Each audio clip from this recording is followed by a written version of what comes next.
Señor y gocen en su presencia. Cantad con júbilo al Rey, cantad al poderoso Dios. Él es la roca fuerte, el escudo protector. Él es Dios libertador, Él es Dios sustentador. Hosana al Rey de gloria, Hosana, Hosana al Salvador, Hosana al Rey de gloria, Hosana, Hosana al Salvador. Bendito sea tu nombre por siempre, mi Señor.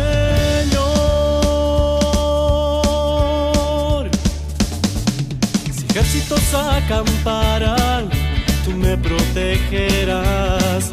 Si guerras se levantaran, sé que tú me sustentarás.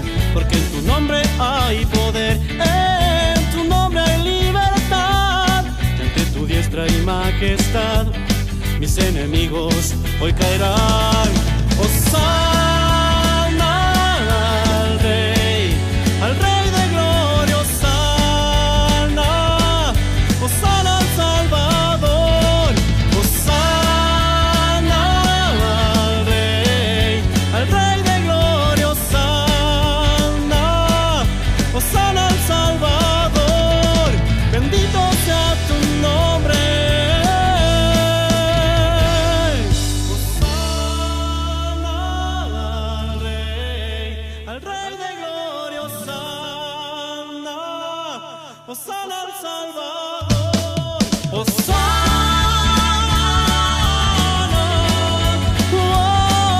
Hosana, Hosana al Salvador. Bendito sea tu nombre por siempre, mi Señor.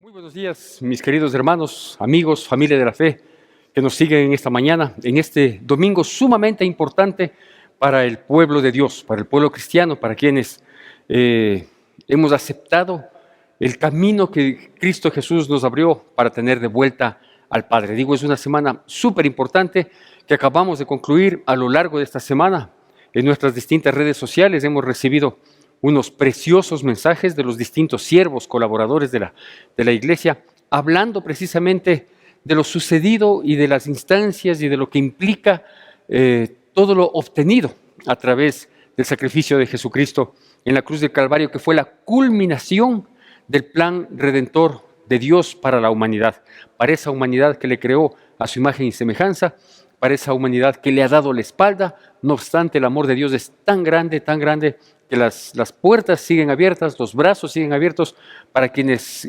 querramos, quienes quieran sumarse, acogerse una vez más al plan de salvación que Dios nos da a través de su Hijo Jesucristo y de su sacrificio perfecto, que por cierto hoy también lo estaremos celebrando por ser el primer domingo de abril. Antes de entrar en este precioso tema, en esta maravillosa recordación, celebración, fiesta que tenemos de la resurrección de Cristo Jesús, permítame nada más dar una indicación para quienes asistimos presencialmente o estamos ya asistiendo presencialmente a la iglesia. El próximo domingo que estaremos contando, 11 de abril, en el Ecuador se realiza una segunda elección, una segunda vuelta de la elección presidencial. Y esto implica una movilización que a su vez implica un mayor riesgo de contagio, más aún con lo que estamos viviendo. Estamos viviendo una ola de contagios terrible, increíble, mucho más que los peores meses del año anterior, así que tenemos que ser cautelosos. En ese sentido, no vamos a tener asistencia presencial el próximo domingo 11 de abril para evitar las situaciones que pudieran generarse en la acumulación de personas en los recintos electorales. Entonces, el próximo domingo no vamos a tener asistencia presencial, vamos a tener únicamente a través de estos medios que en la bendición de Dios, nos facilitan el poder llegar con el mensaje de la palabra de Dios. Lo estaremos recordando, Dios mediante, también el próximo día, miércoles, en nuestra charla del miércoles, pero es necesario que desde ya podamos saber esto, que no vamos a tener una asistencia presencial el próximo día domingo, únicamente el próximo día domingo. Los subsiguientes, Dios permita, que podamos continuar retomando como lo venimos haciendo ya en estos 3, 4 domingos con aquí en la iglesia. Bueno, la historia de la última semana de la vida terrenal de Cristo Jesús nos habla, como lo habíamos visto con estos maravillosos mensajes que los compartimos a lo largo de esta semana, nos habla del cumplimiento de todo el plan que Dios tuvo en su Hijo Jesucristo, y que Jesucristo, por amor a nosotros, lo aceptó, se sujetó, se sometió a ese plan por amor, no porque nadie le empujó, y llegó hasta la muerte y muerte de cruz, con todo lo que se explicó en los mensajes que han sido dados a lo largo de la semana y que hoy en la noche concluimos. Falta uno, que es el de hoy en la noche que concluimos. Y el dolor, el quebranto, la tristeza de sus seguidores, la desolación causada en ellos, porque pensaban que se quedaban solos, no habían entendido plenamente de manera correcta, de manera totalmente abierta, lo que Jesucristo les había dicho, ¿sí? Por un lado, que esperen en Galilea, que Jesucristo va a ir allá, que Él va a resucitar al tercer día. Es decir, Dios les habló muy claramente al respecto, pero ellos estuvieron un poquito cegados del entendimiento, ¿no es cierto? Hasta cuando Jesús se presenta en medio de ellos, con la puerta cerrada, y ahí sopla de ellos y les dice, reciban del Espíritu. Entonces ahí comienzan a entender, a clarificar, a atar todos los cabos del Antiguo Testamento, que no hace sino apuntar hacia Cristo y hacia ese plan redentor perfecto que ya se había cumplido precisamente en un día como hoy, ¿no es cierto? En un primer día de la semana. Dice que fueron a mirar el sepulcro con la intención de ungir ese cuerpo que ya tenía 3 días de muerto, y sucedió lo siguiente, ¿sí? Le pido que con atención y con reverencia miremos lo que dice la palabra de Dios en el libro de Marcos, capítulo 16, versículos del 1 al 7. Marcos, capítulo 16, versículos del 1 al 7, la palabra de Dios dice así. Cuando pasó el día de reposo, María Magdalena, María la madre de Jacobo y Salomé compraron especies aromáticas para ir a ungirle. Y muy de mañana, el primer día de la semana, vinieron al sepulcro y ha salido el sol. Pero decían entre sí, ¿quién nos removerá la piedra de la entrada del sepulcro? Pero cuando miraron, vieron removida la piedra y que era muy grande. Y cuando entraron en el sepulcro, vieron a un joven sentado al lado derecho, cubierto de una larga ropa blanca, y se espantaron. Mas él les dijo, no os asustéis, buscáis a Jesús Nazareno, el que fue crucificado, ha resucitado. No está aquí, mirad el lugar en donde le pusieron. Pero id, decid a sus discípulos y a Pedro, que él va delante de vosotros a Galilea, allí le veréis como os dijo. Bueno, toda aquella conmoción que había sucedido días antes, 3 días antes, desde que él fue arrestado al salir de Getsemaní, desde que sus discípulos todos huyeron, uno le entregó, otro le negó, estaban todos tristes, acongojados, desolados, sin esperanza, porque su maestro, su líder, de quien habían visto prodigios, maravillas, señales, milagros, de quien habían escuchado palabras que jamás se habían escuchado, y las que se escucharon con voz de autoridad, es decir, con un respaldo de vida de parte de Cristo Jesús, porque Él es santo y sin mancha. Ahora esa tristeza, esa conmoción, ese dolor se había transformado primero en incertidumbre, porque las mujeres que estuvieron alrededor de Jesús, los discípulos entristecidos, todos iban al sepulcro a ver al que había muerto. Todos fueron al sepulcro a ver el fin de su vida, el fin de su camino, el fin de su restauración. Todos fueron con esa primera incertidumbre, con ese dolor aún vigente en sus corazones. Pero mire la bondad y maravilla de Dios, que cuando llegan estas mujeres, María Magdalena, María la madre de Jacobo, la María Salomé, y van al sepulcro con hierbas para ungirle, porque obviamente ya tenía 3 días de fallecido, y esa era una costumbre que se hacía, no tanto como un ritual espiritual, más como un ritual de darle buen olor al cadáver. Pues ellas llegan preocupadas de quién va a remover aquella gran piedra que había sido puesta ahí a propósito para que no vayan a robar el cadáver los discípulos y que luego digan que ha resucitado. Tenía unos guardias inclusive que habían estado paralizados, y cuando ellas llegan, ven que la piedra está removida, entran y encuentran ahí a un ángel posiblemente, encuentran ahí a un mensajero de Dios para decirles por qué buscan al que resucitó entre los muertos. Y ellas, espantadas por esa situación, salen y les dice, por favor, vayan y digan que esperen en Galilea. Perfecto, así es como relata la historia, así está el punto del relato bíblico que nosotros todos sabemos. Pero es necesario que nosotros entendamos algo más, o que podamos transmitir, quienes ya conocemos la palabra de Dios, transmitir a todos quienes de uno u otro modo nos decimos cristianos, tenemos familias, yo tengo familias, amistades, que dicen también que creen en Cristo, que se dicen cristianos bajo tal o cual denominación, pero que no entienden muchas veces lo que esto implicó. Así que es necesario que nosotros expliquemos esto a la luz de la palabra de Dios. La palabra de Dios dice que nosotros hemos perdido nuestra comunión con Dios por causa del pecado.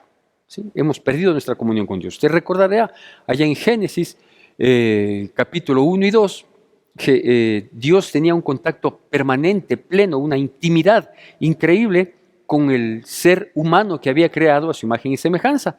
Le había otorgado todas las bondades y privilegios que podía haberles dado, por eso se conoce como el paraíso, ¿no es cierto? Y le dijo, solo una cosa no debes hacer. ¿Sí? No vas a comer de este árbol porque el día que comieres de este árbol ciertamente morirás. Ahí comenzó a imperar la muerte en el ser humano. ¿Por qué? Porque ese momento, el momento en que se pecó, ¿sí? Se pasó a morir espiritualmente, ¿sí? Y que posteriormente moriríamos físicamente, ¿no es cierto? Entonces ahí comenzó el imperio de la muerte a reinar sobre los seres humanos, y es por eso que todos los seres humanos, excepto 3, no conocieron la muerte.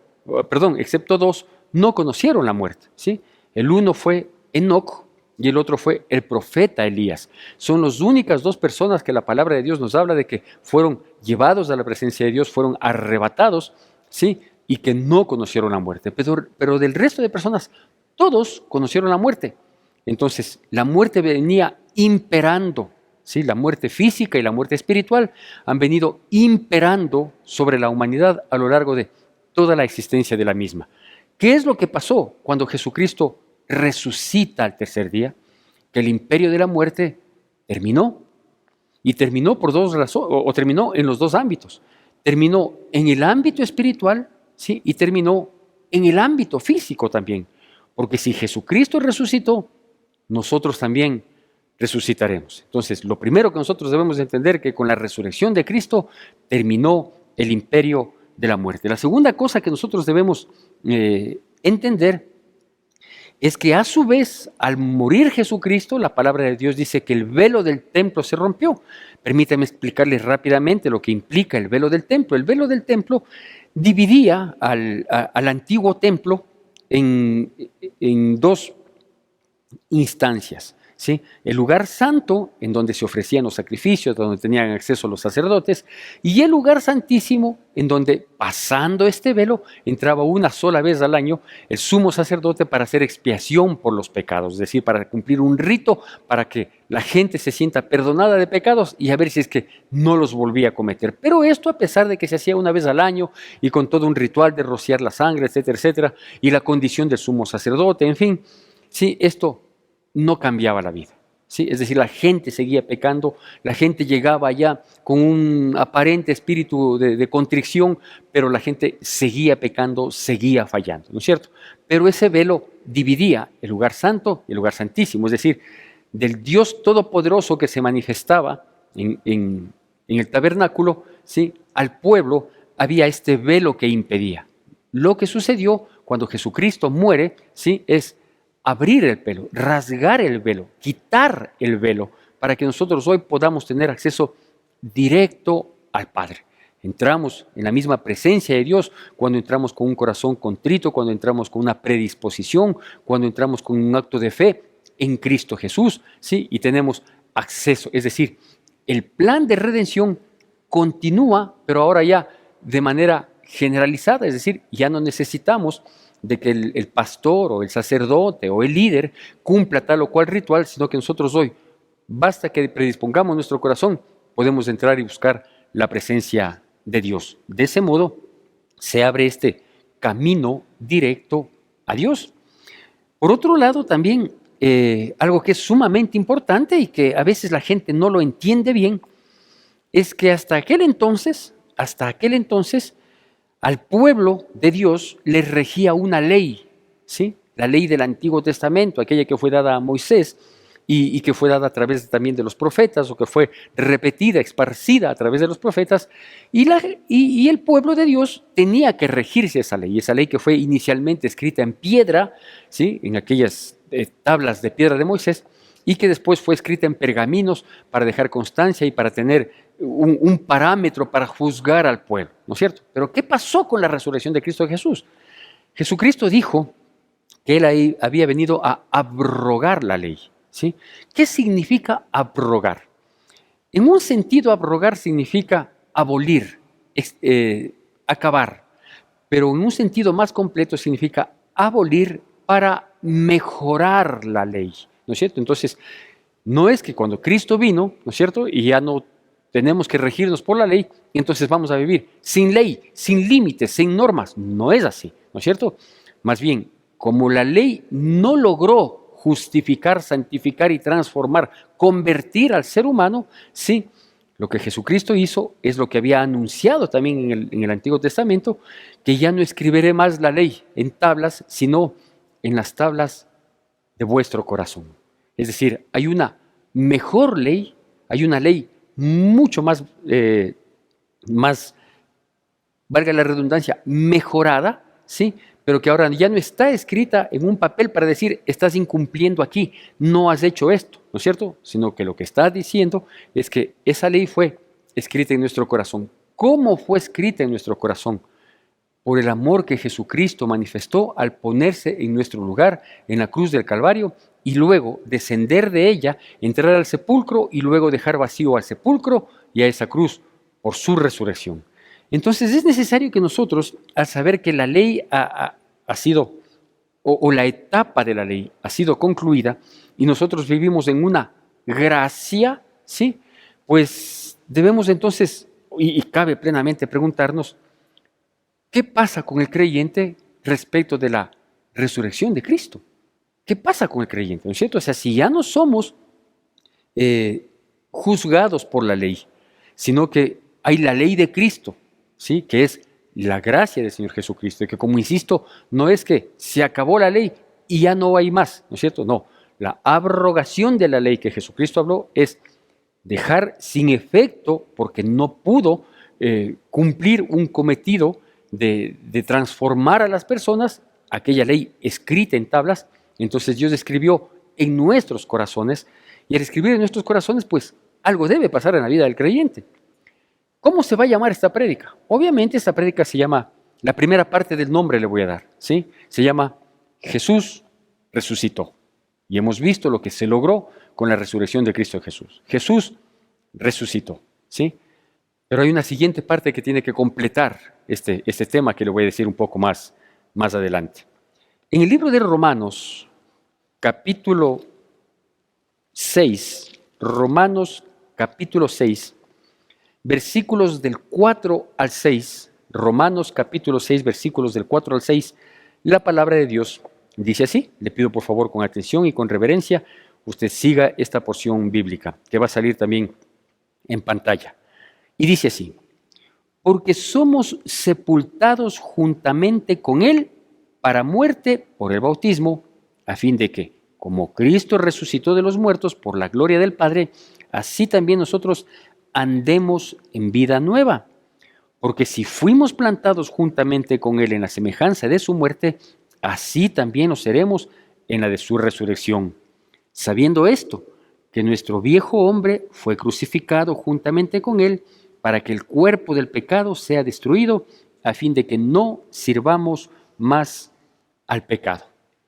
¿Qué está diciendo estos versículos? Estos versículos dicen que si nosotros somos cristianos, es porque nos identificamos con Jesucristo. Y nos identificamos en su muerte, sepultura y resurrección. Y si efectivamente nos identificamos en la muerte, sepultura y resurrección, entonces tienen que suceder estas cosas que le voy a explicar a continuación. Lo primero que nosotros debemos hacer, ¿sí?, es saber que en la identidad con Cristo Jesús, en su muerte, nosotros debemos morir al viejo hombre o a la vieja naturaleza que ha venido gobernando nuestras vidas, ¿no es cierto? Esa naturaleza de ira, de violencia, de concupiscencia, de lujuria, de envidias, en fin, ¿no es cierto? Entonces, nosotros, la señal de la muerte de Cristo Jesús en nuestras vidas es en que nosotros hacemos morir a la naturaleza pecaminosa. Al hacer morir la naturaleza pecaminosa, obviamente por esa ley que está escrita en nuestros corazones, nosotros debemos crucificar también al cuerpo del pecado. Es decir, este cuerpo ya no va a servir al pecado, ya no se va a prestar para las borracheras, ya no se va a prestar para la mentira, ya no se va a prestar para la corrupción. No, este cuerpo ya no puede. ¿Por qué? Porque está crucificado. Morimos a la vieja naturaleza y el cuerpo ya no se presta para el pecado. ¿Por qué? Porque es obvio, dice la palabra de Dios, que si nosotros hemos sido sepultados juntamente con Cristo, que acabamos de mirar, ¿sí?, nosotros también estamos sepultando, ¿sí?, nuestra vida pecaminosa, por lo tanto ya no vamos a servir al pecado. Entonces, ahí nosotros podemos entender algo que es necesario que lo mantengamos vigente, ¿sí?, y que Pablo lo reiteraba y decía: ¿perseveraremos en el pecado porque estamos en la gracia? De ninguna manera, ¿sí? Es decir, si alguien dice, es verdad que ya no nos regimos por la ley del Antiguo Testamento porque esta fue abolida por Cristo Jesús, fue abrogada por Cristo Jesús. Es verdad que ya no vivimos por esa ley, porque esa ley no consiguió transformar las vidas. Ahora vivimos por la ley escrita en nuestros corazones, ¿sí?, y que nos identifica con Cristo en su muerte, sepultura y resurrección. De tal manera que nosotros debemos resucitar a una vida nueva, una que ya no sirva al pecado. ¿Por qué? Porque imagínense lo que sería a estas alturas de la vida, que nosotros tratemos a toda costa de buscar, no sé, algún vestigio, de buscar algo que testifique de la resurrección de Cristo. Cuando vemos que hay canales de cable que no hacen ningún esfuerzo por blasfemar contra Jesucristo, al decir que o Jesucristo no existió, o que Jesucristo no fue Dios, o lo más fácil, que Jesucristo murió y ahí quedó, ¿sí? No es nada raro encontrar en estos tiempos que aparezca por ahí un canal descubriendo el agua tibia, diciendo que Jesucristo no murió y que encontró una tumba con cuatro sepulcros, y en esos 4 sepulcros habían 3 mujeres y una de un hombre. Entonces las 3 mujeres eran las mujeres de Jesús y el otro era Jesús. Así de simple una deducción, sin el más mínimo detenimiento, sin la más mínima investigación y con el mayor ánimo de blasfemar, ¿no es cierto? Entonces es necesario que nosotros entendamos cómo podemos demostrar que Jesucristo ha resucitado. ¿Sabe por qué? Porque Jesucristo resucitó. Jesús resucitó. Así se llama la primera parte de este tema. Luego le completamos, ya mismo le completamos. Allí en 1 Corintios, capítulo 15, se explica en todo el capítulo cómo es que nosotros vamos a resucitar un día, porque si Jesucristo resucitó, nosotros vamos a resucitar un día. Él es las primicias también en esto, Él es el primero en manifestar esta resurrección. Y yo le voy a leer unos versículos saltados, pero que se complementan perfectamente para poder responder a esta inquietud que mucha gente tiene y que espera sea absuelta de parte de nosotros, los cristianos. ¿Sí? O sea, ¿qué prueba tienes de que Jesucristo resucitó? Y allí en 1 Corintios capítulo 15, versículos del 12 y 13, y luego me salto al 16 y 17, la palabra de Dios dice así. 1 Corintios capítulo 15, versículos 12, 13, 16 y 17, con atención y con la reverencia que amerita la misma. Pero si se predica de Cristo, que resucitó de los muertos, ¿cómo dicen algunos de entre vosotros que no hay resurrección de muertos? Porque si no hay resurrección de muertos, tampoco Cristo resucitó. Porque si los muertos no resucitan, tampoco Cristo resucitó. Y si Cristo no resucitó, vuestra fe es vana. Aún estáis en vuestros pecados. ¿Sí? Bueno, ¿sabe cuál es la prueba fehaciente? ¿Sabe cuál es el testimonio irreprochable de que Jesucristo murió por nuestros pecados? ¿Sí? Y resucitó al tercer día, venciendo el imperio de la muerte, que es la paga del pecado, y sepultándole al pecado y crucificando este cuerpo que antes servía al pecado. Pues déjeme decirle que es nuestra vida cambiada, nuestra vida transformada. Porque dice, si se predica de Cristo que resucitó, y hay algunos que dicen que no ha resucitado, entonces nadie va a resucitar, ¿no es cierto? Y cuando decimos que nadie va a resucitar, debemos entender que nadie va a resucitar a una vida nueva. Pero si su vida, mi querido hermano, mi querida hermana, si su vida y la mía son nuevas, cambiadas, ya no servimos al pecado, vivimos para la gloria de Dios, si nosotros hemos sido transformados, convertidos de la vana manera de vivir a una manera de vivir que le agrada a Dios, si nosotros que antes vivíamos en las tinieblas, hoy estamos en la luz admirable de Cristo Jesús, ¿quién puede negar que Cristo resucitó? ¿Quién podría negar que Cristo resucitó? Porque si Él resucitó, usted y yo hemos resucitado para vida nueva. Que Dios bendiga poderosamente sus vidas en Cristo Jesús, y siempre hay que darle a Él gloria, honra y honor, porque hoy mismo está a la diestra del Padre intercediendo por nosotros. Permítame hacer una cordial invitación para que pasemos a servirnos de la mesa del Señor. Nosotros lo vamos a hacer en nuestro rinconcito de la redención o rinconcito de la salvación, así le hemos llamado al espacio que hemos destinado en nuestra congregación, como cada mes lo venimos haciendo, y esta vez obviamente tenemos que ofrecerle a Cristo Jesús. Les invito para que pasemos a servirnos de la mesa del Señor.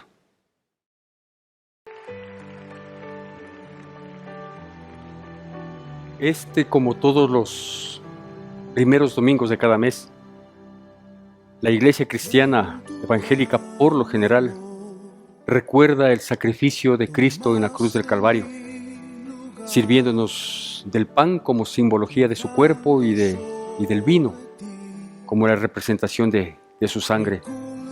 En este mes que justo hoy ha coincidido, que este primer domingo del mes de abril sea también el domingo de recordación de la resurrección de Cristo Jesús, yo le pido para que nosotros lo hagamos no solo con la reverencia que siempre amerita hacerlo, sino con el sentimiento de gratitud inmenso por todo lo recibido por el Señor a través de su sacrificio, de su obediencia, de su sujeción, de su amor inefable para con la humanidad, de los cuales usted y yo, por su misericordia, somos beneficiarios de toda esa bondad y de ese sacrificio.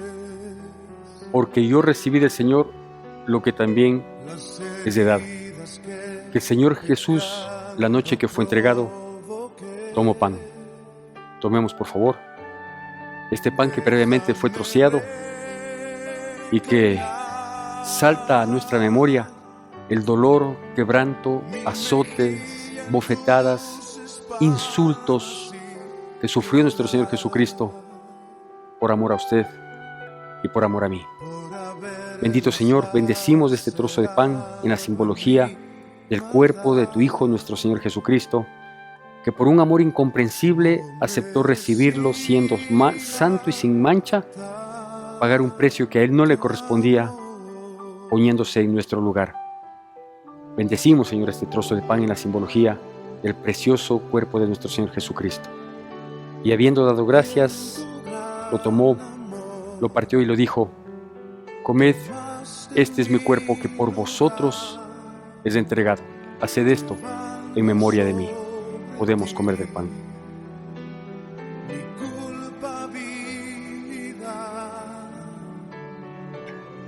No lo puedo imaginar. ¿Cómo fuiste a El contenido de esta copa es el fruto de la vida y simboliza la sangre que fuera derramada en el Calvario para limpiar nuestra vida de pecado, para erradicar el pecado de nuestras vidas, para limpiar todo principio de iniquidad en nosotros. Esta sangre poderosa es la que cubre nuestro caminar, y por esa misericordia y ese favor nosotros estamos aquí con bien, de pie delante de Dios. Esta sangre selló un nuevo pacto para que nosotros hoy tuviéramos acceso, ya no por la ley, sino por la gracia, a la presencia misma de Dios. Y esta sangre fue el precio de nuestras vidas. Hoy somos considerados y tenemos la dignidad de ser llamados hijos de Dios. Asimismo tomó también la copa después de haber cenado, diciendo: esta copa es del nuevo pacto en mi sangre, haced esto todas las veces que la bebiereis en memoria de mí. Podemos tomar de la copa.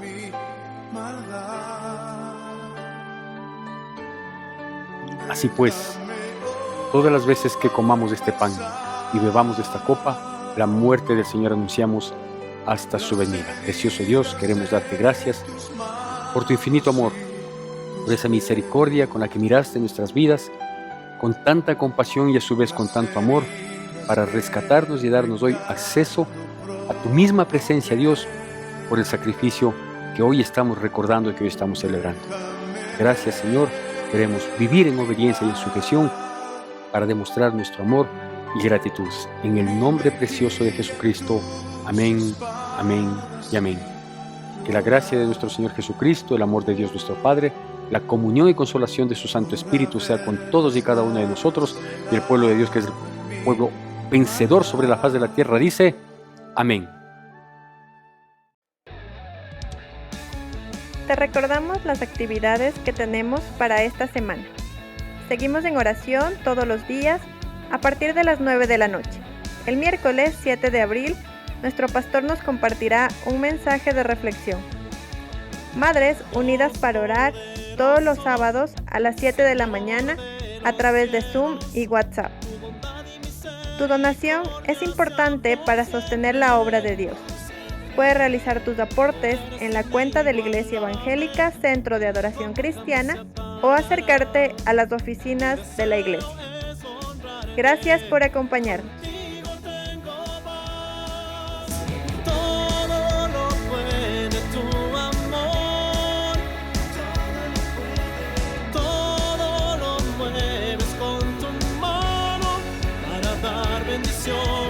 Hasta el mar se abrirá para que yo pueda pasar. Por eso mi voluntad es para ti, a tus pies, a tus pies, a tus pies, oh Señor, a tus pies, a tus pies, a tus pies.